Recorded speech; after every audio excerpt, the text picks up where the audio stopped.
14h-16h, Brigitte Lahaie, Sud Radio. Nous sommes en compagnie de Fabrice Bach et nous évoquons donc la perversion avec Florence qui nous a rejoint. Et je crois que ce sont vos parents qui avaient une relation toxique. C'est ce que vous avez envie de nous dire. Alors racontez-nous comment ça se passait. Bonjour à tous les deux. Bonjour. En fait, ils avaient une relation toxique dans le sens où mon père nuisait à ma mère et j'allais dire et vice versa. C'est-à-dire que mon père rabaissait énormément ma mère. J'allais dire un peu sur tous les plans. Il laissait quand même toujours dire que elle était bien. C'est un peu ce que vous avez expliqué tout à l'heure, le flou.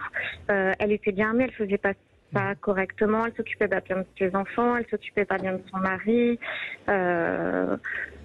C'était les deux principaux, j'allais dire, points d'attaque. Et est-ce qu'on pourrait dire, je vous pose la question Florence, mais je demande aussi à Fabrice Bach éventuellement de réagir, est-ce qu'on pourrait dire qu'au fond, votre père, il avait peut-être une mauvaise estime de lui-même et pour se sentir bien, il est obligé de rabaisser sa partenaire? En fait, si je réponds moi, j'ai eu beaucoup de mal en fait, et même aujourd'hui encore, j'ai beaucoup de mal à comprendre. Oui, à comprendre et à mettre le mot de pervers narcissique. Pourtant, j'ai lu des choses, je vous ai écouté tout à l'heure aussi. Ce que je sais, c'est que mon père criait haut et fort, j'allais dire, qu'il faisait très bien les choses. En tout cas, il déballait beaucoup sur sa confiance en lui, ce que vous disiez tout à l'heure. Oui, donc ça confirme un peu ce que je viens de vous dire. Mais vous savez, Florence, il était peut-être pas pervers narcissique, mais il avait peut-être une dimension perverse et qui fait que par certains côtés, il avait ce côté-là, et puis par d'autres côtés, c'était quelqu'un de fréquentable. Voilà, c'est là où il faut être vigilant, parce que le concept de pervers narcissique, c'est un peu banalisé, et on en voit un peu partout. Maintenant, comme je le disais tout à l'heure, il y a différentes formes de perversion, parce que une perversion de la relation, de la communication, une perversion sexuelle, ça peut se traiter. Et la personne peut évoluer.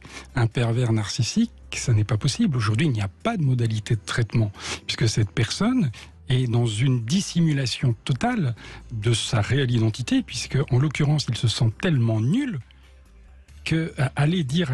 par exemple, un exemple spécifique concernant le pervers narcissique, c'est quelqu'un qui est incapable de s'excuser. On en parle peu, mais c'est une réalité. Parce que s'excuser implique le fait de reconnaître qu'on a commis une erreur. Donc, on a une part en nous qui est mauvaise. Mais on a tous une part mauvaise. Lui ne peut pas l'admettre. Et donc, c'est l'autre qui est mauvais. Lui ne peut être que bon. Et heureusement qu'il est là, pour sauver l'autre qui est mauvais, justement. Enfin, c'est une illusion qui s'est installée. Oui. En tout cas, ce que vous dites ressemble à mon père, l'incapacité de s'excuser. Oui. J'allais dire l'isolement aussi, où ma mère a été coupée en fait finalement de toutes ses relations, même oui. Donc là, vous donnez quand même beaucoup d'indices qui laissent à penser qu'il était comme ça. Mais vous, est-ce que vous, comment il vous traitait vous? En fait, j'ai Pardon, c'est mitigé. J'ai plusieurs idées qui me viennent en tête. D'un côté, j'étais un peu sa chouchoute parce que j'étais son unique fille. Et j'étais même, je me rappelle de situations où j'en étais mal à l'aise parce que justement, il y avait des disputes entre eux et qui pouvaient me prendre sur ses genoux, entre guillemets, en voulant me conserver. Je me rappelle là aussi qu'il m'avait dit, Florence, elle restera avec son papa, elle ira pas avec toi, en disant pas à ma mère. Donc il y avait ce côté-là qui était... c'était pas limite malsain et que j'aimais pas. Et d'un autre. Ce qui est bien, c'est que vous preniez conscience, Florence, que c'était malsain. Et c'est peut-être ce qui vous sauve. Ça m'a sauvée jeune, je crois. Parce que je me rappelle l'avoir ressenti vraiment, je pense que j'avais 5 ans. Oui, parce que là, on est dans une perversion abusive vis-à-vis de vous. Parce que je m'oppose à ma conjointe, et au moment où je m'oppose à ma conjointe, donc ma femme, je prends symboliquement une autre femme et je la rapproche de moi, ma fille. Là, c'est effectivement... Et on a des enfants qui le ressentent, qui peuvent ressentir très tôt la problématique du père. Et moi, j'ai eu des situations où, par exemple, effectivement, je pense notamment à une de mes patientes qui me disait « Ah, mais ma fille s'est jamais entendue avec son père. » C'est vraiment deux caractères diamétralement opposés. Sauf que tout doucement, en avançant, on s'est rendu compte que le père avait des problématiques psychiatriques sévères. L'enfant les a ressenties, il s'est mis à distance du père pour se protéger. Évidemment. Et aujourd'hui, Oui, Florence. c'est un problème qui est difficile à résoudre. C'est-à-dire que je suis partie à l'âge de mes 18 ans pour diverses raisons. Oui. Et mon père j'ai coupé les ponts avec ma famille.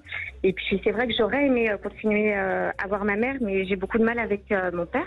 Et aujourd'hui, en fait, il l'a complètement isolé et plus personne ne peut l'approcher sans son accord. Oui. Et du coup, je ne sais pas comment. Parce qu'ils sont toujours ensemble, donc, hein, visiblement. Ouais, ils sont toujours ensemble, mais du coup, elle est avec le temps, je me dis que elle peut pas se sauver. Elle a déjà essayé plusieurs fois quand j'étais jeune.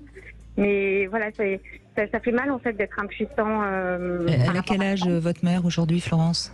Elle a 72 ans.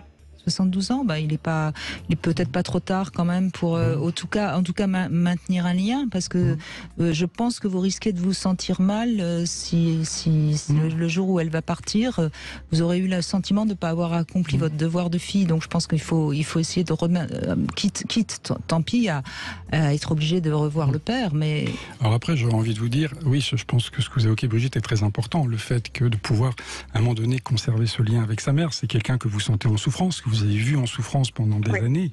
Elle n'a pas pu sortir de cette relation, malheureusement.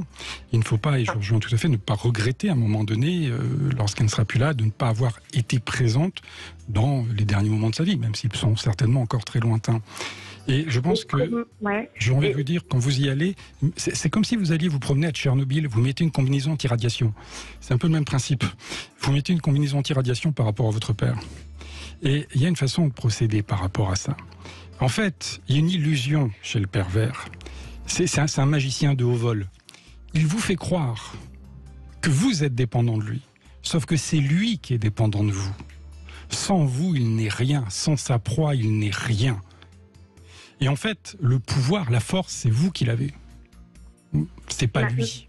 Ouais, ma crainte, et c'est bizarre, à des années de ça, c'est de moi aussi être une proie indirecte en fait, et que si je retourne, parce que je sais comment il embobine, et je sais que j'ai eu beaucoup de mal à m'opposer. Je crois qu'aujourd'hui vous êtes lucide, et puis vous pouvez, rien ne vous empêche d'aller aussi voir quelqu'un qui vous explique si vous sentez que vous perdez un petit peu pied. Mais ce qu'il faut surtout pas, Florence, c'est vouloir aider votre mère à s'en sortir, parce que on peut pas aider l'autre à s'en sortir. Vous pouvez lui apporter votre affection, le fait que vous soyez là, mais n'essayez pas de la sortir. Si elle n'a pas pu s'en sortir, c'est peut-être parce qu'elle n'en a pas la force ou pas l'envie. Ou on peut pas faire les choses à la place de l'autre. Donc il faut pas vous voyez, il faut pas vous sacrifier pour votre mère, mais je pense qu'il faut en effet aller la voir, et puis écoutez ce que vous dit Fabrice pour vous protéger de votre père. Tout à fait. Parce que après, on a des systèmes qui peuvent entrer en homéostasie, comme ça finalement ils ont trouvé leur équilibre. Oui, vous qui en êtes sorti, vous constatez que c'est pas un bon équilibre. Mais elle le vit, elle est dedans. Et il faut être très vigilant, notamment à l'âge avancé qu'elle a. Sortir de cela pourrait amener chez elle un effondrement complet. Parce que c'est toute une vie qui s'est passée comme ça.